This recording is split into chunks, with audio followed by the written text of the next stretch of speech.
سیب کی درخت کا سفر ایک چھوٹے بیج سے ہوتا ہے۔ سیب کھانے کے بعد اس کا بیج زمین میں بویا جاتا ہے۔ کچھ دنوں بعد بیج سے ایک چھوٹا سا سپراؤٹ نکلتا ہے جو آہستہ آہستہ زمین سے اوپر آتا ہے۔ سپراؤٹ بڑا ہو کر ایک چھوٹا پودا بن جاتا ہے جس میں چند پتے ہوتے ہیں۔ یہ دھوپ، پانی اور غذائی اجزاء حاصل کرتا ہے تاکہ مزید بڑھ سکے۔ کئی سالوں میں یہ پودا ایک مکمل سیب کا درخت بن جاتا ہے۔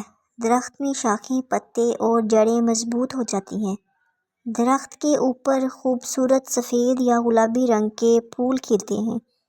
یہ پھول سیب بننے کے عمل کی شروعات ہوتے ہیں۔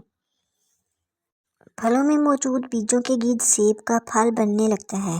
سیب آہستہ آہستہ بڑا ہوتا ہے اور مکمل طور پر تیار ہو جاتا ہے۔ جب سیب پک جاتا ہے تو اسے درخت سے توڑ لیا جاتا ہے۔ یہ کھانے یا مختلف مصنوعات بنانے کے لیے استعمال ہوتا ہے۔ سیب کھانے کے بعد اس کے بیج زمین میں دوبارہ بوئے جا سکتے ہیں اور زندگی کا چکر دوبارہ شروع ہو سکتا ہے۔